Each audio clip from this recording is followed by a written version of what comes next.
Hello everyone, I am Shubham. आज हम लोग इस चैप्टर को समअप करेंगे। तो जिन्होंने इस चैप्टर का पहला पार्ट नहीं देखा है वो जाकर इस चैप्टर के पहले पार्ट की वीडियो को देखें। तो चलिए आइए आगे बढ़ते हैं। तो टाइप्स ऑफ केमिकल रिएक्शन, पहला है हमारा कॉम्बिनेशन रिएक्शन। टू और more substance combine to form single substance. जाहिर सी बात है, जब कॉम्बिनेशन रिएक्शन है तो या दो से ज्यादा आपस में कंबाइन होकर के एक सिंगल प्रोडक्ट को वो फॉर्म करेंगे। एग्जाम्पल है हमारे H2 plus Cl2 gives 2HCl। तो देखिए ये जो रिएक्शन है ये हमारा इंडस्ट्री में काफी ज्यादा यूज होता है HCl का प्रोडक्शन करने के लिए। होता क्या है, इसमें HCl गैस के फॉर्म में रिलीज होता है और इसी HCl गैस जो फॉर्म में रिलीज होता है उसे हम लोग वाटर से पास कराते हैं ताकि HCl का सॉल्यूशन हम लोग को मिल सके। तो ये इंडस्ट्री में यूज होता है इस रिएक्शन का। तो अगला है decomposition reaction. A compound splits up into two और मोर सिंपलर सब्सटेंस। डिकम्पोजिशन यानी टूटना। तो क्या होता है, एक कंपाउंड होता है वो टूट करके दो या उससे ज्यादा प्रोडक्ट्स में वो बन जाता है। तो देखिए एक एग्जांपल जैसे हमारा है कैल्शियम कार्बोनेट। जब हम उसको हीट करते हैं, हीट देते हैं तो वो calcium oxide plus carbon dioxide में ब्रेक हो जाता है। देखिए कैल्शियम कार्बोनेट को लाइमस्टोन भी कहते हैं। ये नेचुरली अकरिंग सब्सटेंस है, माइनिंग से हमें मिलता है ये। और ये लाइम है हमारा जो व्हाइट वॉशिंग के समय हम लोग उजाला समय यूज करते हैं, ये वो चीज है। तो हाँ, इस रिएक्शन को हम लोग थर्मल डिकम्पोजिशन बोलते हैं। क्यों? क्योंकि ये देखिए हीट के एक्शन से ये चीज डिकम्पोज हो रहा है, इसीलिए हम इसे थर्मल डिकम्पोजिशन भी बोलते हैं। और ये जो कैल्शियम ऑक्साइड हमें मिलता है उसका और भी जगह यूज होता है, जैसे आपका सीमेंट और ग्लास में। तो देखिए अब चूंकि हम लोग को डिकम्पोज करना है तो हमने कैसे देखा, यहाँ पे हमने हीट दिया तो उसी तरह कहीं पे हम इलेक्ट्रिसिटी देंगे उसे ब्रेक करने के लिए, कहीं पे लाइट देंगे। उसे क्योंकि डिकम्पोज करना होता है तो हम किसी फॉर्म का एनर्जी देते हैं उसे डिकम्पोज करने के लिए। या फिर कुछ केसेस ऐसे भी होते हैं कि आपको एक्स्ट्रा एनर्जी देने की जरूरत नहीं है, वो खुद सराउंडिंग से एनर्जी ले लेता है। जैसे हमारा कुछ भी वेजिटेबल वगैरह ऑर्गेनिक सब्सटेंस हम फेंक देते हैं तो वो कंपोस्ट में बदल जाता है, तो वो खुद सराउंडिंग से एनर्जी लेकर के वो डिकम्पोज हो जाता है। देखिए अगला एग्जांपल है हमारा NaCl। इस सॉल्यूशन को इलेक्ट्रिसिटी से हम पास कराते हैं, इस सॉल्यूशन में इलेक्ट्रिसिटी पास कराते हैं हम, तो क्या होता है कि Na और क्लोरीन गैस ये ब्रेक कर जाता है। और इस रिएक्शन की इलेक्ट्रिसिटी की मदद से डिकम्पोजिशन हुआ, जिसे हम इलेक्ट्रोलाइसिस भी बोलते हैं। और देखिए और अगला है हमारा AgCl। लाइट के प्रेजेंस में, चाहे सनलाइट हो या फिर किसी बल्ब का लाइट हो, प्रेजेंस में वो क्या होता है Ag सिल्वर और क्या क्लोरीन गैस में ब्रेक कर जाता है। AgCl सॉलिड के फॉर्म में डिपोजिट हो जाता है वहीं पर, और ये क्लोरीन गैस के फॉर्म में एस्केप कर जाता है। तो चूंकि ये लाइट की मदद से हुआ जिसे हम लोग फोटोलाइसिस भी बोलते हैं। और हाँ, इलेक्ट्रोलाइसिस में और भी एग्जांपल होते हैं, ये तो आपका NaCl का हो गया। और इसी तरह से वाटर का भी इलेक्ट्रोलाइसिस होता है, H2O का, वो H2 plus O2 में टूटता है। और एक और बात देखिए, यहाँ पे लिक्विड फॉर्म है NaCl का, ध्यान दीजिएगा। दोबारा मैं रिपीट कर देता हूँ, ये एक्वस नहीं है, लिक्विड फॉर्म है। लिक्विड मतलब ये मोल्टेन फॉर्म में लिया गया है। इसको मेल्ट करके NaCl सॉलिड जो होता है क्रिस्टल, उसको मेल्ट करके, उसको पिघला करके उसका लिक्विड फॉर्म लिए हम, और उसमें हम इलेक्ट्रिसिटी को पास कराएं, ये रिएक्शन कैरी आउट हुआ है। तो आइए डिकम्पोजिशन रिएक्शन के कुछ यूजेस को देखते हैं। जैसे हो गया to extract metals from their naturally occurring compound like oxide या क्लोराइड्स। तो कई सारे मेटल होते हैं वो नेचुरली ऑक्साइड या क्लोराइड के फॉर्म में होते हैं, जैसे एल्युमिनियम ऑक्साइड हो गया। या फिर देखिए यहाँ पे क्लोरीन का एग्जांपल है, ये सोडियम जो है क्लोराइड के फॉर्म में, जैसे सोडियम क्लोराइड। उसको क्या करते हैं हम, मेटल इसमें से एक्सट्रैक्ट करने के लिए यूज करते हैं। जैसे यहाँ पे यूज किया हमने, सोडियम हमें मिल गया। तो इस तरह से नेचुरली अकरिंग कंपाउंड से हम उस ओरिजिनल मेटल को, प्योर मेटल को एक्सट्रैक्ट करने के लिए यूज करते हैं। और हमारा बॉडी में भी काफी कॉम्प्लेक्स डिकम्पोजिशन रिएक्शंस होते हैं। जैसे स्टार्च हो गया, वो हमारा वो ग्लूकोज में ब्रेक होता है, प्रोटीन हो गया अमीनो एसिड में ब्रेक होता है। तो हमारे बॉडी में भी कई डिकम्पोजिशन रिएक्शंस होते हैं। तो एक और चीज पे ध्यान दीजिएगा, मैंने इस रिएक्शन के नीचे लिखा है used in black and white photography. ये रिएक्शन है जो है AgCl gives Ag solid plus Cl2 gas, या फिर AgBr gives Ag plus Br2 gas. ये जो रिएक्शन होता है वो हमारा ब्लैक एंड व्हाइट फोटोग्राफी में यूज होता है। ये एग्जांपल आपको एनसीईआरटी बुक या किसी और बुक में मिल जाएगा, पर इसका प्रॉपर एक्सप्लेनेशन आपको नहीं मिलेगा किताब में। और ना ही अगर आप यूट्यूब पे भी सर्च करेगा तो शायद ही किसी वीडियो में आपको इसका प्रॉपर एक्सप्लेनेशन मिले। तो आइए देखते हैं कि क्या इसका मैकेनिज्म है, क्या रोल होता है ब्लैक एंड व्हाइट फोटोग्राफी में। देखिए होता क्या है, जो हमारा पहले के समय का जो कैमरा होता था जिसमें रील रहता था, तो उसमें ये इसका मैकेनिज्म का यूज रहता था। उसमें होता क्या, जो रील रहता था उसमें AgCl सॉलिड फॉर्म में वो रील में रहता था वो। और होता क्या था, जैसे हमने जब फोटो क्लिक किया, कैप्चर किया, तो लाइट ज्यादा था अंदर, और जितने पोर्शन पे लाइट पड़ता था उसमें रिएक्शन प्लेस होता था, टेक प्लेस होता था, और वो Ag सॉलिड और Cl2 गैस में ब्रेक होता था। Cl2 गैस आपका हट गया, और Ag सॉलिड क्या होता था, वहीं पर जितने पोर्शन पे लाइट पड़ा उतने में जाकर वो चिपक जाता था। जैसे हमारा बॉडी पोस्चर है, जितने कैमरा ने क्लिक किया फोटो, हमारा बॉडी पोस्चर के फॉर्म में इमेज बनाते हुए जितने पोर्शन पे लाइट पड़ा वो रील पर है, उस फिल्म पर उसी फॉर्म में उसी स्ट्रक्चर में वो धब्बे के फॉर्म में एजी सॉलिड चिपक जाएगा वहां पर, क्योंकि एजी से रिएक्ट करता था, टूटता था और वो एजी सॉलिड वहां पे धब्बे के फॉर्म में चिपक जाता था। और तो जितने दूर में वो धब्बे के फॉर्म में चिपकता है उतना रीजन वो ब्लैकिश हो जाता है, और जहां पे लाइट नहीं पड़ा वो आपका व्हाइट रह जाता है। तो वही हमारा हो गया ब्लैक एंड व्हाइट फोटोग्राफी। उसी को क्या करते हैं हम फिर स्टूडियो में लेके जाते हैं, उसको साफ करवाते हैं, उसको वो नेगेटिव इमेज रहता है, फिर उसका हम पॉजिटिव इमेज प्राप्त करते हैं। यही था आपका मैकेनिज्म कि एजी सॉलिड जो होता है आपका डिकम्पोज करके एक पोस्टर के फॉर्म में इमेज बनाते हुए धब्बे के फॉर्म में रील पे चिपक जाता है और वो ब्लैकिश फॉर्म में हो जाता है और बाकी पोर्शन आपका व्हाइट रह जाता है। ये आपको ब्लैक एंड व्हाइट फोटोग्राफी और वो नेगेटिव इमेज होता है, फिर स्टूडियो में उसका पॉजिटिव इमेज प्राप्त करते हैं। तो तीसरा है हमारा डिस्प्लेसमेंट रिएक्शन।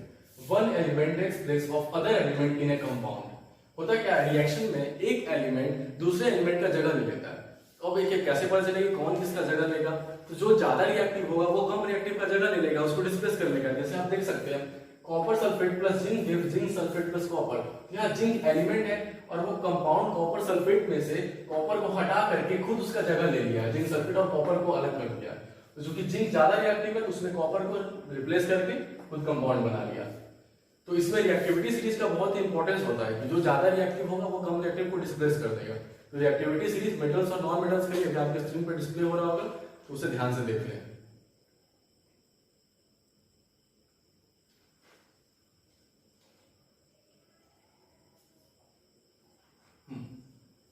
एक और चीज देखिएगा, यहाँ पे एक सिंगल एलिमेंट जिंक ने एक सिंगल एलिमेंट को रिप्लेस करके आगे रिएक्शन प्रोसीड किया है। जितने भी डिस्प्लेसमेंट रिएक्शन होते हैं उसमें एक ही एलिमेंट, केवल सिंगल एलिमेंट एक दूसरे एलिमेंट को रिप्लेस करता है और रिएक्शन होता है। इसे आप चाहे तो सिंगल डिस्प्लेसमेंट रिएक्शन भी बोल सकते हैं, पर इसे सिंपली डिस्प्लेसमेंट रिएक्शन कहा जाता है। तो चौथा है हमारा double displacement reaction. Two compound react by exchange of ions to form new compounds. होता क्या है, दो कंपाउंड आपस में रिएक्ट करते हैं, उनमें आयंस का एक्सचेंज होता है और एक कुछ नया प्रोडक्ट्स बनते हैं। जैसे आप देखिए AgNO3 plus NaCl gives silver chloride plus NaNO3 sodium nitrate. तो आप देख सकते हैं AgNO3 था, अब AgCl है, NaCl था, अब NaNO3 है। तो क्या हुआ, दोनों में आपस में आयंस का एक्सचेंज हुआ और ये प्रोडक्ट बना आपका।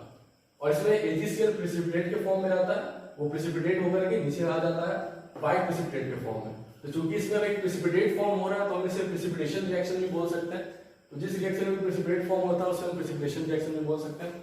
और जनरली डबल डिस्प्लेसमेंट रिएक्शन में प्रेसिपिटेट फॉर्म होता है, कंपल्सरी नहीं है पर जनरली फॉर्म होता है। एक और सवाल आपके मन में आ सकता है, जैसे यहाँ पे मैंने कहा था कि रिएक्शन का कारण क्या है कि जो ज्यादा रिएक्टिव है वो कम रिएक्टिव को डिस्प्लेस करके आगे रिएक्शन कर देता है।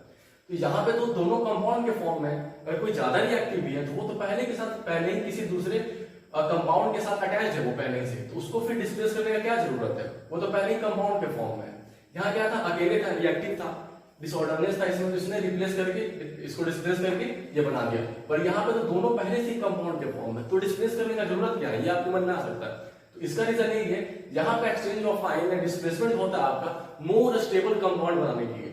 ये जो रिएक्टेंट साइड है आपका वो प्रोडक्ट साइड से कम स्टेबल था, प्रोडक्ट साइड आपका ज्यादा स्टेबल है, तो मोर स्टेबिलिटी अचीव करने के लिए आपका ये रिएक्शन प्रोसीड होता है। तो फिफ्थ है हमारा ऑक्सीडेशन एंड रिडक्शन रिएक्शन। ये काफी इंपॉर्टेंट रिएक्शन है, ध्यान में रखने लायक चीज है ये आगे हायर क्लास में भी बहुत काम आता है। देखिए क्या है इसमें ऑक्सीडेशन रिडक्शन रिएक्शन में। ऑक्सीडेशन में क्या होता है, एडिशन ऑफ ऑक्सीजन या फिर रिमूवल ऑफ H। जो भी कंपाउंड होगा या एलिमेंट होगा उसमें ऑक्सीजन का एडिशन होगा या फिर हाइड्रोजन उसमें से हटेगा। रिडक्शन में क्या होता है, एडिशन ऑफ हाइड्रोजन, ठीक इसका ऑक्सीडेशन का ठीक उल्टा है आपका रिडक्शन। इसमें क्या होगा, एडिशन ऑफ हाइड्रोजन और रिमूवल ऑफ ऑक्सीजन, यानी एलिमेंट या कंपाउंड में आपका हाइड्रोजन ऐड होगा और ऑक्सीजन हटेगा।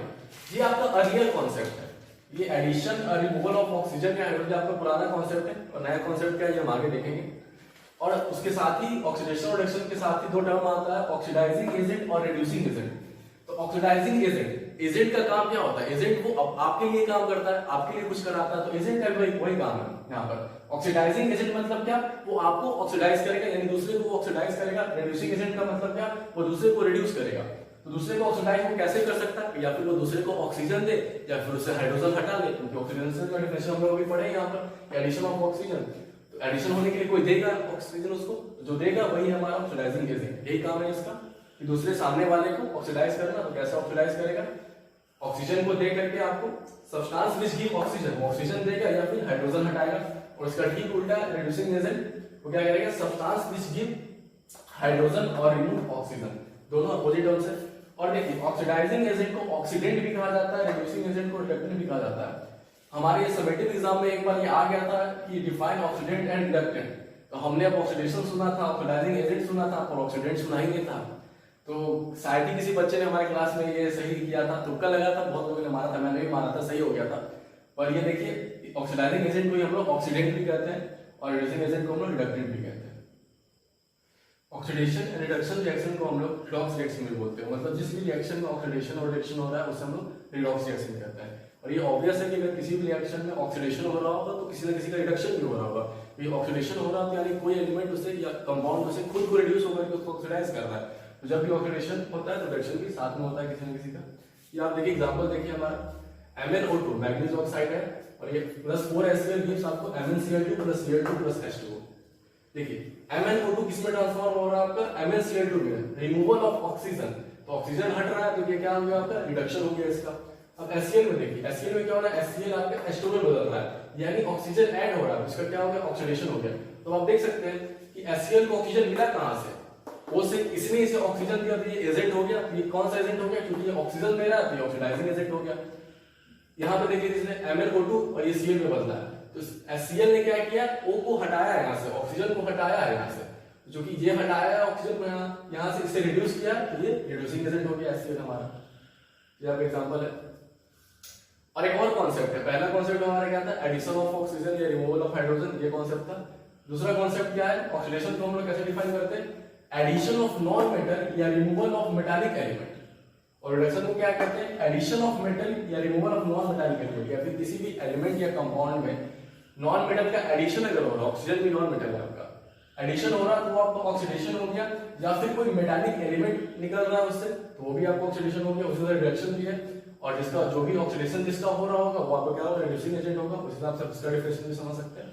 यहाँ पे देखिए एग्जांपल देखिए आप, Cu + O2 हीट करते हैं 2CO, इसमें आप देखिए कॉपर का क्या हो रहा है, कॉपर में ऑक्सीजन ऐड होकर के कॉपर ऑक्साइड बना है आपका। देखिए कॉपर का क्या हो गया, आपका ऑक्सीडेशन हो गया, यानी ये रिड्यूसिंग एजेंट हो गया, यानी वो किसी न किसी को रिड्यूस कर रहा होगा, यानी जैसे ऑक्सीजन को इसने रिड्यूस किया है। देखिए इसमें क्या, इसमें हाइड्रोजन का कोई कॉन्सेप्ट नहीं है। देखिए ऑक्सीजन का क्या हो रहा है, रिडक्शन हो रहा है। क्यों हो रहा है, क्योंकि ऑक्सीजन में मेटालिक एलिमेंट ऐड हुआ। देखिए यहाँ पे O2 था और यहाँ पे CuO हो गया, कॉपर मेटल और इसमें ऑक्सीजन में मेटालिक एलिमेंट ऐड हुआ, इसलिए कॉपर का रिडक्शन हुआ। और इसका रिडक्शन किया किसने, कॉपर ने किया, तो ये रिड्यूसिंग एजेंट है। और इसका ऑक्सीडेशन हुआ, इसका रिडक्शन हुआ आपका, क्योंकि इसमें मेटालिक एलिमेंट ऐड हुआ। और इसमें देखिए कॉपर का आपका क्या हुआ, नॉन मेटालिक एलिमेंट आपका ऐड हुआ, इसलिए कॉपर का आपका क्या हुआ, ऑक्सीडेशन हुआ। ये कैसे, रेड ब्राउन कलर का होता है कॉपर, और CO जब फॉर्म होता है तो ब्लैक कलर का होता है। ये तो पुराने दो कॉन्सेप्ट थे। और अभी जो मॉडर्न कॉन्सेप्ट है और जो सबसे पुख्ता कहा जाता है, जैसे वो है आपका ऑक्सीडेशन का, कहते हैं हम लोग लॉस ऑफ इलेक्ट्रॉन, यानी किसी भी एलिमेंट में या कंपाउंड से अगर इलेक्ट्रॉन का लॉस हो रहा है तो उसे ऑक्सीडेशन करते हैं, या फिर अगर उसमें गेन हो रहा है तो उसे रिडक्शन करते हैं। पर ये जो डिफिनेशन है आपके सिलेबस में नहीं है, अभी कई जगह आपको पढ़ाया गया होगा या फिर आप पढ़े होंगे, पर आपकी ये बोर्ड्स के पर्सपेक्टिव से आपको इंपॉर्टेंट नहीं है, इसका कोई यूज नहीं है आपको, इसमें आपको डिफाइंड नहीं है आपके बोर्ड्स के सिलेबस में डिफिनेशन। तो इसे हम लोग नहीं देखेंगे, अगर आपको जानने का मन होगा या फिर कहीं जरूरत फील होगा मैं खुद ही आगे बता दूंगा, या फिर आप कमेंट बॉक्स में मेंशन करिएगा, मैं आगे किसी वीडियोस में इसे डिटेल में समझा दूंगा। पर ये आपके लिए बोर्ड्स के पॉइंट से इंपॉर्टेंट नहीं है, तो इसलिए मैं इसे डिटेल में नहीं जा रहा। अगला टॉपिक हमारा effect of redox reaction in everyday life. जैसे मैंने पहले ही बताया कि ये काफी यूज है इसका, और आगे भी आपको हायर क्लास में इसे पढ़ना पड़ेगा डिटेल में। तो डेली लाइफ में इसका काफी इंपॉर्टेंस होता है। इसका दो इफेक्ट हमको पढ़ना है रिडॉक्स रिएक्शन का हमारे बुक में। पहला है आपका कोरोजन ऑफ मेटल्स और दूसरा रेंसिडिटी ऑफ फूड। कोरोजन तो बोलिएगा जंग लगना मेटल्स में, और रेंसिडिटी ऑफ फूड मतलब हो गया खाने का सड़ना या स्पॉइल होना। तो कोरोजन का डेफिनेशन है process in which metals are heated up gradually by the action of air, moisture, chemicals such as acid on their surface. Metal क्या होता है, जब मेटल एटमॉस्फेयर में एक्सपोज्ड रहता है तो जो भी एटमॉस्फेयर के एयर होते हैं या फिर मॉइस्चर होते हैं, उससे क्या होता है, उसका अपर सरफेस जो होता है वो धीरे धीरे खराब हो जाता है, डैमेज हो जाता है धीरे धीरे टाइम के साथ। रेगुलरली उससे मॉइस्चर के साथ या फिर एयर के साथ इंटरेक्शन की वजह से, या फिर कभी कभी कोई एसिड भी हो गया उसकी वजह से। तो most common form of corrosion हमारा है रस्टिंग ऑफ आयरन। उसका ये फॉर्मूला और रिएक्शन है ये काफी इंपॉर्टेंट है, इसे याद कर लीजिए, एग्जाम में भी पूछा जाता है और काम भी आता है आपको आगे। तो क्या है, आयरन प्लस ऑक्सीजन एयर से प्लस 2x gives Fe2O3.x तो देखिए यही आपका रस्ट का फॉर्मूला है। क्या है, Fe2O3.x यही रस्ट है आपका, और इसे हाइड्रेटेड आयरन जी ऑक्साइड भी कहते हैं। देखिए यहाँ पे 2x और x का मतलब क्या है, मतलब जितना भी 2x मतलब यहाँ पे 4 वाटर मॉलिक्यूल 4 मोल वाटर मॉलिक्यूल में रिएक्ट कर रहा है, तो आपका जो रस्ट होगा उसमें 2 मोल वाटर मॉलिक्यूल मिलेगा। और यहाँ पे सिर्फ 2 है, 2x यानी 2 into 1 है, x आपका 1 है, तो यहाँ पे आपको क्या होगा, 2Fe2O3.1H2O आपका होगा। और यहीं पे अगर आपका 4 रहता तो यहाँ पर होता 2H2O, मतलब जितने भी नंबर ऑफ मोल्स आपके वाटर रिएक्ट करेंगे उसका आधा आपको यहाँ पे रस्ट में कंबाइंड मिलेगा वाटर मॉलिक्यूल आपको। तो ये रस्टिंग की वजह से काफी ज्यादा डैमेज होता है हमारे प्रॉपर्टीज को। जैसे आप देखते होंगे ब्रिज वगैरह पे या फिर कोई पुराना ही आयरन रॉड रखा रहता हो या रेलिंग होता है आयरन का, उस पर जंग लग जाता है और काफी वो कमजोर हो जाता है, उसे टूटने और गिरने का खतरा बढ़ जाता है। या फिर और ज्यादा टाइम होने के बाद आप देखते होंगे पपड़ी सा भी उसमें हो जाता है, कोई ब्रिज है आयरन का या फिर रेलिंग है तो देखते होंगे, वो रस्टिंग की वजह से होता है। और वो क्या होता है, हमारे प्रॉपर्टीज को, उस मटेरियल को वो कमजोर कर देता है। प्रिवेंशन का भी तरीका है इसका, जैसे पेंटिंग हो गया, पेंट करते हैं उसके अपर सरफेस को बचाने के लिए कोरोजन से। ग्रीजिंग या ऑयलिंग करते हैं, जैसे कोई भी इंस्ट्रूमेंट है या मशीन है, जैसे कार हो गया हमारा, कार में अगर ग्रीज या ऑयल डालते हैं वरना ताकि वो स्मूथ रह सके, ऊपर का सरफेस स्मूथ रह सके और इंटरेक्शन ना हो पाए डायरेक्ट आयरन से उसका ऑक्सीजन का, ताकि वो रस्टिंग हो जाए उसमें। और गैल्वेनाइजेशन भी होता है, जिंक का कोटिंग चढ़ाते हैं उसमें हम, उसको प्रोटेक्ट करने के लिए प्रोटेक्टिव लेयर बनाता है जिंक। तो खैर गैल्वेनाइजेशन हम लोग आगे भी पढ़ेंगे चैप्टर में। तो अगला टॉपिक है हमारा रेंसिडिटी, मतलब फूड का स्पॉइल होना, खट्टा हो जाना, वो रेंसिडिटी होता है हमारा। देखिए इसका क्या डेफिनेशन है, condition produced by aerial oxidation of fats and oils in food marked by unpleasant smell and taste. वो कंडीशन जब एरियल ऑक्सीडेशन मतलब जो भी ऑक्सीजन हमारे एयर में मौजूद है उससे इंटरैक्ट होकर के जो फूड में फैट या ऑयल होता है वो क्या होता है, आपका स्पॉइल हो जाता है और वो एक अनप्लेजेंट स्मेल और मतलब एक खराब बदबू, मतलब बदबू देता है, खराब स्मेल देता है और आपको एक खराब टेस्ट भी आपका चेंज हो जाता है, उसका टेस्ट खराब हो जाता है। तो ये आपका रेंसिडिटी है। तो इस चैप्टर का लास्ट टॉपिक है प्रिवेंशन फ्रॉम रेंसिडिटी। आगे बढ़ने से पहले मैं मेंशन कर दूं, जैसे मैं कई जगह पे एब्रिविएशन यूज करता हूं, जैसे टेम्परेचर कैसे लिखा है TMP डॉट, और ऑक्सीडेशन कैसे लिख दिया, तो आप अपने कॉपी या आंसर शीट में आप ऐसे नहीं लिखे उसे, आप फुल फॉर्म में लिखा करें। तो आइए आगे बढ़ते हैं। पहला है keeping food in refrigerator, fridge में रखना। क्या है, oxidation of fat and oils gets slow down in low temperature. कई टाइम से, काफी टाइम से हम लोग अपने खाने को फ्रिज में रखते हैं, पर क्यों रखते थे उसे, उसका रीजन यहाँ पर है। ये होता क्या है, फ्रिज में कम टेम्परेचर होता है तो ऑक्सीडेशन का रेट क्या होता है, स्लो डाउन हो जाता है, तो उससे क्या होता है, फूड खाना खराब नहीं होता, सड़ता नहीं है। अब एक और सवाल यहाँ पे ये आता है, ये बताइए कि ऐसा क्या होता है, लो टेम्परेचर से क्यों ऑक्सीडेशन का रेट स्लो डाउन हो जाता है, उसका क्या रीजन है। इसका ये रीजन है आपका, जैसे आप जानते हैं जितना टेम्परेचर होता है उतना मॉलिक्यूल का, ये कंपाउंड का काइनेटिक्स हाई होता है, एनर्जी हाई होता है, उसका रिएक्ट करने का टेंडेंसी ज्यादा होता है। तो और कम टेम्परेचर पे क्या होता है, उसका एनर्जी या काइनेटिक्स, उसका मूवमेंट या मोशन वो कम होता है, स्लो होता है, इसलिए रिएक्शन का टेंडेंसी थोड़ा स्लो हो जाता है। तो इसलिए लो टेम्परेचर, फ्रिज में लो टेम्परेचर होता है, इसकी वजह से खाना खराब होने से बचता है। और लो टेम्परेचर पे कई सारे काफी बैक्टीरिया भी नहीं डेवलप कर पाते, वो भी एक रीजन है। अगला है हमारा storing in air tight container. तो एयर टाइट कंटेनर में पैक करना फूड को, उससे क्या होता है, less exposure to air oxygen. सही बात, अगर आप पैक कर दिए पूरा एयर टाइट उसको करती हैं तो कम एटमॉस्फेरिक ऑक्सीजन से उसका इंटरेक्शन होगा, तो कम स्पॉइल होने का कम चांस है। अगला क्या है, कीपिंग अवे फ्रॉम लाइट, वही चीज है यहाँ पर भी, in absence of light less oxidation, मतलब लाइट की एब्सेंस में क्या होगा, सराउंडिंग थोड़ा कम हीटेड होगा तो ऑक्सीडेशन का चांस कम रहेगा आपका। अगला क्या है, packaging of food in nitrogen gas. ठीक है, ये क्या है, N2 is unreactive, nitrogen gas जो होता है वो अनरिएक्टिव होता है, लेस ऑक्सीजन विल अवेलेबल। एक तो पहला ऐसे ही है कि नाइट्रोजन गैस जो होता है वो रिएक्ट नहीं करता, अनरिएक्टिव नेचर में होता है। और दूसरा, अगर आप पैकेट में आप पूरा नाइट्रोजन गैस भर दिए तो जाहिर सी बात है उसमें ऑक्सीजन काफी कम अवेलेबल होगा, तो एक वैसे भी ऑक्सीडेशन का चांस लेस हो गया, और दूसरा एक तो नाइट्रोजन भरा हुआ है तो वो चूंकि रिएक्टिव तो होता नहीं है। ये काफी कॉमन है, जैसे हमारा लेज वगैरह चिप्स का पैकेट में भरा रहता है। और अगला क्या है, एडिंग एंटीऑक्सीडेंट्स टू फूड। क्या है, these are chemicals which prevent oxidation. Antioxidant कई सारे आप मार्केट से फूड खरीदते हैं, सॉस हो गया, फिर आप कुछ अन्य फूड प्रोडक्ट आप खरीदते हैं, तो आप उसके इंग्रेडिएंट्स में देखिएगा कई जगह पे आपको एंटीऑक्सीडेंट लिखा हुआ मिलेगा। तो इसीलिए यूज होता है, वो केमिकल होता है जो कि ऑक्सीडेशन को प्रिवेंट करता है। एग्जांपल है आपका BHA हो गया, BHT हो गया। BHA का आपका फुल फॉर्म है ब्यूटाइलेट हाइड्रोक्सी एनिसोल और इसका ब्यूटाइलेट हाइड्रोक्सी टॉलुइन। आपको पूरा नाम याद करने का जरूरत नहीं है, वो इम्पोर्टेंट नहीं है आपके लिए। तो बोर्ड्स के पॉइंट ऑफ व्यू से हमने इस चैप्टर को काफी अच्छे वे में स्टडी कर लिया है। इसके सारे टॉपिक्स को काफी अच्छे से हमने समझ लिया है, काफी पॉइंट वाइज एनालिसिस हमने किया है, और कई छोटे छोटे कॉन्सेप्ट्स को भी जो आमतौर पर हम लोग इग्नोर कर देते हैं या समझ नहीं पाते, उनको भी हमने देखा है। तो आगे भी मैं वीडियोस में इसी तरह से काफी छोटे छोटे और इंपॉर्टेंट कॉन्सेप्ट्स को बताता रहूंगा जो आपके लिए यूजफुल होते हैं, और वो एक पढ़ने में एक इंटरेस्ट भी डेवलप करते हैं और आपके सोचने के थिंकिंग को भी और वो इंक्रीज करते हैं। तो अगर आप चाहें तो एक बार वीडियोस को रिवीजन कर ले दोनों पार्ट को, और अच्छे से अंडरस्टैंडिंग के लिए, और आप जो भी कोर्स या स्टडी मटेरियल आप फॉलो करते हैं उसे एक बार आप पढ़ ले, बना ले, ताकि और इस चैप्टर पे आपको अच्छे से पकड़ हो जाए। और सपोर्ट करिए मेरे चैनल को, ताकि मैं आपके लिए इसी तरह से इन्फॉर्मेटिव वीडियोस और यूजफुल वीडियोस में लाता रह सकूँ आपके लिए। चैनल को ज़्यादा से ज़्यादा शेयर करिए, सब्सक्राइब करिए और लाइक करिए, और कोई दोस्त या भाई आपका जिसे लगता है कि ये वीडियो यूजफुल हो, वैसे भी शेयर करिए। साथ में मिलकर पढ़ेंगे हम लोग। तो चलिए दोस्तों, मिलते हैं अगले वीडियो में।